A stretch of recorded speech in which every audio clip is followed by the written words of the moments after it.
உலகம் சமநிலை பெற வேண்டும், உயர்வு தாழ்வில்லா நிலை வேண்டும்.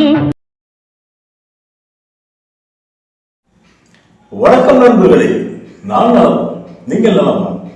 இன்னைக்கு நம்ம பார்க்க போறது என்ன அப்படின்னா, ஆத்மா காத்து கொண்டிருக்கிறது அப்படிங்கிற வீடியோனுடைய தொடர்ச்சியை தான் பார்க்க போறோம். நான் சொல்ல போகக்கூடிய இந்த கதையை நீங்க கொஞ்சம் தெளிவாக கேட்டுக்கோங்க. இது 70களின் பிற்பகுதியில் நடந்த ஒரு கதை. அப்பெல்லாம் இந்த மாதிரி டிவி, செல்போன் இதெல்லாம் கிடையாது. பொழுதுபோக்கு அப்படிங்கிறது கிராமப்புறங்களில் டூரிங் தியேட்டர் இருந்தது, நகர்ப்புறங்களில் நாடகங்கள், இசை கச்சேரிகள் இதெல்லாம் நடக்கும். நம்மளுடைய கதாநாயகன் இசைக்குமுத்து கிராமப்புறம். இவர் ஒரு நாள் என்ன பண்ணார் அப்படின்னா, 2ஆம் காட்சி சினிமாவுக்கு போனார். முதல் காட்சி 6 மணிக்கு தொடங்கி 10 மணிக்கு முடியும். 2ஆம் காட்சி 10 மணிக்கு மேல் தொடங்கி ரீல் மாற்றி முடிகிறதுக்கு பார்த்தீங்க அப்படின்னா 1 மணி ஆகிடும். இவர் பெரும்பாலும் நண்பர்களோட போவார். அன்னைக்கு என்னமோ இவருக்கு நண்பர்கள் யாரும் கிடைக்கல. இவருக்கு பிடிச்ச ஒரு கதாநாயகனுடைய சினிமா அப்படிங்கிறதுனால தனியாகவே போயிட்டார். அந்த வயல்வெளி சாலைகளில் இரவு பொழுதுகளில் படம் பார்த்துட்டு வர்றது என்னமோ கொஞ்சம் வயதவங்களுக்கு சரி வராத ஒரு சூழ்நிலையாக தான் இருக்கு. இவர் படம் பார்த்துட்டு முடிஞ்சு வரும்போது ராத்திரி 1 மணிக்கு மேலே ஆயிடுச்சு. பால் போல நிலா பௌர்ணமியை நெருங்கி போய்கிட்டு இருக்கு. காற்றுல இளம் குளிர். அந்த வயல்களுக்கு நடுவே வரக்கூடிய அந்த சாலை நில ஒளியில கொஞ்சம் தகதகன்னு இருக்கு. எங்கிருந்தோ வரக்கூடிய ஒரு அற்புதமான வாசனை நாசியை தொலைக்குது. தூரத்துல ஒரு ஒற்றை நாயின் குறைப்பொடி. இவர் அப்படியே வராரு. அந்த பக்கமா வரும்போது பாத்தீங்க அப்படின்னா 500 வருஷத்துக்கு முன்னாடி உள்ள ஒரு ஆலமரம் ஒண்ணு இருக்கு.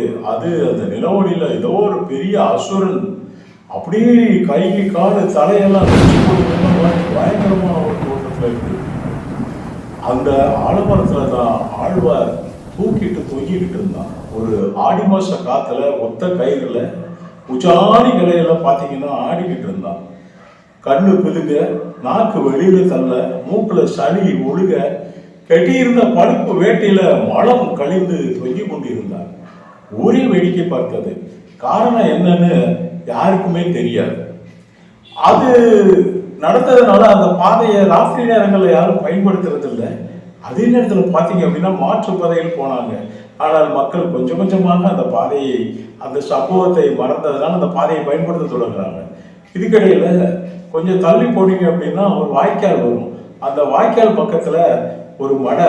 அந்த மடத்துல தான் வெள்ளையம்மாளை குத்தி கொதறி போட்டிருந்தார்கள். வெள்ளையம்மாள் நிறைமால சூழி கைகளிலே வளைகாப்பு செய்திருந்த வளையல்கள் சகிதமாக அவள் இறந்து கிடந்திருந்தாள். செத்த பின்னாடியும் வயிற்றுக்குள்ள உள்ள சின்ன சிசுவானது துடிச்சுக்கிட்டு இருந்துச்சுன்னு சொல்லி ஊருசனெல்லாம் சொல்ல கேள்வி. இசைக்குமுத்து இப்போ மெல்ல அந்த பக்கத்துல வந்துகிட்டு இருந்தான். இசைக்குமுத்தினுடைய தந்தையாருக்கு இந்த கொலையில சம்பந்தம் இருக்கு அப்படின்னு ஊர் பேசிக்கிட்டாங்க. இந்த கொலை நடந்ததுனால, இந்த உயிர் பறிப்போனதுனால வெள்ளையம்மாள் உன்னுடைய கருவை நான் உன்னுடைய வாரிசுகளை கருவுறுத்துருவோம் அப்படின்னு சொல்லிட்டு செத்ததாகவும் ஊர் ஜனங்கள் சொன்னாங்க. இப்போ அந்த பக்கத்துல இவன் சைக்கிள்ல வந்துகிட்டு இருந்தான். நம்ம ஆளுக்கு பாத்தீங்க அப்படின்னா காத்து, கருப்பு, பேய், பிசாசு, சாணி, கடவுள் இது எதுலையும் நம்பிக்கை கிடையாது. துணிஞ்சவன் சைக்கிள்ல வந்துகிட்டு இருக்கிறான். சைக்கிளினுடைய அந்த பெடல் சத்தம் மட்டும் கிரிச்சு கேட்குது. அந்த வாய்க்கால் மடையை நெருங்க போகும்போது பாத்தீங்க அப்படின்னா ஒரு அழுகுரல் கேட்குது. ஒரு 8-10 வயசு இருக்கலாம் ஒரு பெண் குழந்தையினுடைய அழுகுரல் ஒண்ணு அதுல அப்படி கேட்டுக்கிட்டே இருக்கு. நெருங்க அந்த அழுகுரலுடைய ஓசை அதிகமாகிட்டு இருக்கு. பக்கத்துல போய் நின்று, யாருத்தா இது, என்னம்மா இந்த நேரம் எங்க நிக்கிற, என்ன அழுகு சத்தம், யார் நீ, யார் வீட்டுக்குள்ள, யார் மக அப்படின்னு அந்த கிராமத்துக்கே உண்டான தோரணையில இசைக்குமுத்து விசாரிக்கிறான். அந்த குழந்தைகிட்ட எந்த பதிலும் இல்லை. பக்கத்துல போய் பாக்குறான். அது தேம்பி அழுது கண்கள் மலங்க விரிச்சுக்கிட்டு அழுதுகிட்டு இருந்தது. சரி, முடிவெடுக்கிறான். சரி பாப்பா, யாருன்னு தெரியல, ஆனா இந்த நேரத்துல இங்க நிக்கிறது தப்பு. நீ என் சைக்கிள் கேரியர்ல உட்காந்துக்கோ, நான் வீட்டுக்கு கூட்டு போறேன். காலையில உன்னை விசாரிச்சு உங்க அம்மா அப்பா யாருன்னு பார்த்து நான் கொண்டாந்து விடுறேன். உள்ளூர்கார பொண்ணு மாதிரியும் தெரியல, பக்கத்தூர்கார பொண்ணு மாதிரியும் தெரியல, வேற மாதிரி இருக்கிற, வாமான்னா. சரின்னு அந்த பொண்ணு பின்னாடி கேரியர்ல ஏறி உட்காந்துக்கிடுச்சு. பேச மாட்டேங்குது, அழுதுகிட்டே வந்தது. சைக்கிள் கொஞ்சம் கொஞ்சமாக அப்படி போயிட்டு பின்னாடி கனம் குடியுது. சைக்கிள் எடை கூடிக்கொண்டே வர இசைக்குமுத்துக்கு லேசாக யோசனை குழப்பமானது. என்னடா இது சைக்கிள் திடீர்னு வெயிட் ஆகிட்டு இருக்கே அப்படின்ட்டு திரும்பி பார்க்கறதுக்கு யோசனையில் இருக்கும்போது ஒரு வளையல் அணிந்த கை ஒன்று பின்னாடி கேரியர்ல இருந்து மெதுவாக அவன் கழுத்தில் விழுந்தது. இசைக்குமுத்து திணறி போனான். வாழ்க்கையில் பயம் என்பதை அறியாத அவன் அன்றுதான் முதலாக பயம் என்றால் என்னவென்பதை உணர்ந்தான். அப்போ அவன் முடிவெடுக்கிறான். 1/2 கிலோமீட்டர் சைக்கிள் என்ன மிதிச்சோம்னா பக்கத்தில் போலீஸ் ஸ்டேஷன், நேராக போலீஸ் ஸ்டேஷனில் கொண்டு இந்த சைக்கிளை நம்ம அங்கே விட்டுருவோம். இங்கே விட்டுட்டோம் அப்படின்னா இது நமக்கு ஒரு பிரச்சனையும் இருக்காது. என்ன பயம், ஏது பயம், பயப்பட வேண்டியதில்லை அப்படின்னு சொல்லி இவன் போயிட்டு இருக்கிறான். இதுக்கிடையில இந்த பாலத்துக்கு அடியில் புதறி போட்டிருந்த வெள்ளையம்மாள் இருக்கா இல்லையா, வெள்ளையம்மாள் செத்த பின்னாடி எஸ்குமுதோடைய குடும்பத்தை கருவுறுப்பன்னு சொல்லி சபதம் எடுத்திருந்தா இல்லையா, அவ செத்து ஒரு 5-6 வருடங்கள் எதுவுமே நடக்கல, நல்லா தான் போய்கிட்டு இருந்துச்சு. திடீர்னு ஒரு நாள் பார்த்தீங்க அப்படின்னா எசக்கிமுத்தினுடைய தொழுவத்தில் கட்டியிருந்த பசு ஒன்று அத்துக்கிட்டு போயிடுச்சு. அத்துக்கிட்டு போன பசு எசக்கிமுத்தினுடைய அப்பா வந்து விரட்டி போய் பிடிக்க போறாரு. திடீர்னு பார்த்தா அவர் எதையோ பார்த்து பயந்து போய் நாக்கெல்லாம் குளறி கண்ணு இருட்டி பதறி போய் விழுந்து போனார். அப்போ திடீர்னு மூச்சு பேச்சு இல்லாம 3 நாள் அப்படியே இருந்து மலங்க எதையோ இப்படி பார்த்துட்டு செத்து போனார். இந்த சம்பவம் எசக்கிமுத்தை பாதிச்சிருந்தாலும் கூட அவனுக்கு துளி கூட பேய் பிசாசுல நம்பிக்கை இல்லை. இப்போ என்ன பண்றான், சைக்கிளை ஓட்டிக்கிட்டு மறுபடியும் இந்த போலீஸ் ஸ்டேஷனுக்கு பெயர வேண்டியதான் அப்படின்ட்டு சைக்கிளோட வேகமாக போய் உள்ள திடீர்னு சைக்கிளோட போய் விடலாம். அப்போதான் அந்த ஸ்டேஷனுக்கு ஒரு 2-3 நாளைக்கு முன்னாடி புதுசா மாற்றலாய் வந்திருந்த ஒரு ஏட்டையா இருந்தாரு. என்னப்பா இந்த நேரம் இங்க வந்திருக்க, யாருப்பா இது முன்னாடி கேரியர்ல சைக்கிள்ல பொம்பளைய கூட்டி வந்திருக்க அப்படிங்கிறாரு. இறங்கி அவன் நிக்கிறார். திரும்பி பார்க்கறான். எசக்கிமுத்து பயந்து போனான். 10 வயது குழந்தையாக சைக்கிள்ல ஏத்திட்டு வந்த அந்த பெண்மணி நிறை மாத சூழியாக இறங்கி நின்றாள். 2 கைகளிலும் வளையல்கள் அணிந்து தலையிலே பிச்சுப்பு சூடி இருந்தாள். யாருமா நீ, என்னம்மா, எதுக்குமா சண்டை போட்டுட்டு வர்றீங்க 2 பேரும் அப்படின்னு சொல்லி ஏட்டையா கேட்கிறாரு. அப்பதான் இவன் வாய் திறக்கிறார். இல்லைங்க, இவர் என்னுடைய கணவர், இவர் தான் என் புருஷன். எங்க 2 பேருக்கும் சாமத்துல திடீர்னு சண்டை வந்ததுனால கோவிச்சுக்கிட்டு அவங்க அப்பா வீட்டுக்கு போறேன்னு சொல்லிட்டு கிளம்புனாரு. நான் மனசு கேட்காம நீங்க போகாதீங்க, எதா இருந்தாலும் காலையில பேசிக்கலாம்னு சொல்லிட்டு நான் கூடவே வந்துட்டேன். என்னை கூடயே சேர்த்து அனுப்பிச்சிருங்க எஜமான் அப்படின்னு சொல்லி அந்த ஏட்டையாட்டா கேட்கிறான்.